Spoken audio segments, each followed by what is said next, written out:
Tensions are escalating between the United States and Venezuela. As the U.S. moves military assets off Venezuela's coast, their rival seeks help to counter the threat from Washington. And Russia has come to Venezuela's aid. But in doing so, Moscow made a disastrous strategic mistake with huge consequences for everything from the war in Ukraine to its own relations with the US. So, what was this incredibly unwise action Russia just took in Venezuela? It was providing the country with air defense systems. On November 4th, the war zone reported that one of Russia's top lawmakers confirmed Moscow was supplying Venezuela with a range of air defense systems. Worse, this same lawmaker suggested Moscow might provide ballistic and cruise missiles in the future. For Venezuelan President Nicolas Maduro, this was excellent news as he faces a growing threat. The threat comes from U.S. warships, escorted by the carrier USS Gerald R. Ford and its destroyer fleet, which was crossing the Atlantic at the time of the report. Returning to what Venezuela is receiving, the lawmaker in question is Alexei Zhuravlyov, first deputy chairman of the Russian State Duma Defense Committee.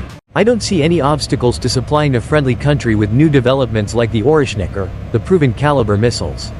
No international obligations restrict Russia from doing so. The message was clear. If the United States continues to threaten Venezuela, Russia will give Maduro the weapons needed to neutralize that threat. Whether that neutralization actually happens is irrelevant. What matters is that Russia has publicly taken a stand, showing clear support for a nation the US considers an enemy. The war zone noted there's no visual proof for Zhuravlyov's claim about the Pantsir-S1 delivery. However, a Russian Ilyushin Il-76 cargo plane did arrive in Caracas on October 26. It flew a circuitous route, stopping in Putin-influenced countries like Cuba and Nicaragua.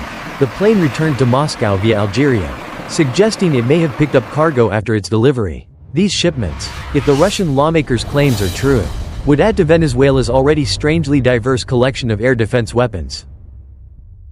Before Russia's intervention, Venezuela's defenses were mostly older, upgraded systems. Now, more modern systems have appeared, posing a serious threat to any potential U.S. air attack. And there could be more to come. Newsweek noted on November 12 that Russia and Venezuela signed a strategic partnership in May, which Russia only ratified in late October.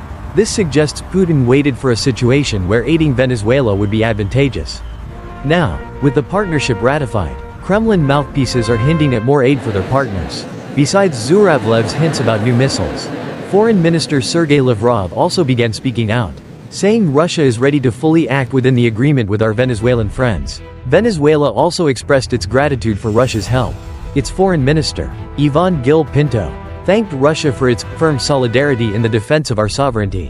What we are seeing here is a Russian show of force. By strongly backing Venezuela, Putin is trying to tell the United States, and perhaps more directly, President Donald Trump, that Russia remains a threat. Venezuela is a proxy, a country Russia is using to move dangerous weapons closer to the US if threats of Oreshnik and caliber missiles materialize. Maduro could strike the US mainland. On the surface, this seems like a smart power play by Russia. But as we said, it's not. It's an incredibly foolish act. And there are three reasons why Putin just made a potentially disastrous mistake. The first reason concerns Putin's main focus since February 2022, Ukraine. Recent months have been a nightmare for Russia due to Ukraine's effective long-range attacks. Strikes on Russian oil refineries have shown how effective Ukrainian drones and missiles have become. From August to early November, Ukraine launched at least 58 attacks on Russian energy infrastructure, with 29 of those targeting oil refineries. This constant frequency of attacks tells us one crucial thing: Russia's air defense systems are not adequate to protect its own oil refineries. In total, Ukraine has hit half of Russia's 38 major oil refineries, many multiple times, causing shutdowns and leading to serious domestic problems. Refining capacity dropped by 500,000 barrels per day, mostly from drones costing about $55 each. What does Russia need to make Ukraine's long-range drones less effective? Air defense systems. What did they just send to Venezuela? Air defense systems. Russia's latest move is a huge mistake because it deprives them of the very thing they need to have a chance at stopping Ukraine's drones. These drones were already successful before Russia sent systems to Venezuela. With fewer air defenses, Russia is making its key targets even more vulnerable. Russia's air defense situation can't magically improve. According to Ukraine's Ministry of Defense, Russia has lost 1.242 air defense combat units since the invasion began. Analysts note Russia now has major gaps across its territory for Ukrainian drones to exploit. Russia appears to have concentrated most of its remaining air defenses around Moscow. By focusing on Moscow and Ukraine, it has weakened itself, allowing for devastating drone attacks. Sending air defenses away will create even more gaps. This brings us to the second reason. Putin thinks he has the Russian public under control. But he shouldn't be so confident. Putin seems to assume the Russian population is no threat to the Kremlin, and the Kremlin only cares about foreign policy. So, the Russian people can just deal with it. There's a problem with that thinking.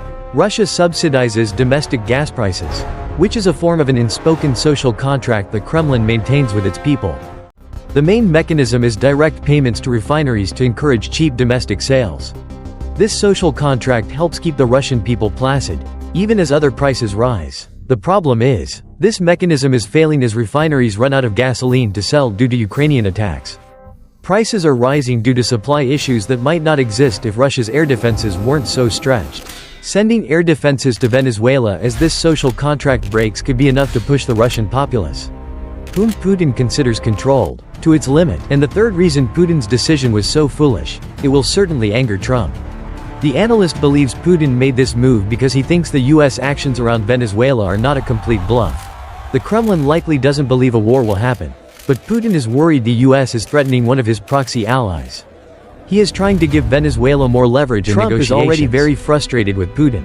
Months of trying to bring peace to Ukraine saw Trump being led on by Putin multiple times. Now, Trump seems to have turned against him. Russia sending weapons to Venezuela will not improve that relationship. With Trump angered, Russia will find itself continuing to fight a war of attrition that is devastating its energy industry. Trump won't accept Putin's peace demands while Russia supports a US adversary. Putin needs Trump on his side to achieve his goals in Ukraine without a bloodier price. Sending weapons to Maduro at this time is a foolish act. It only pushes Trump further away from Putin.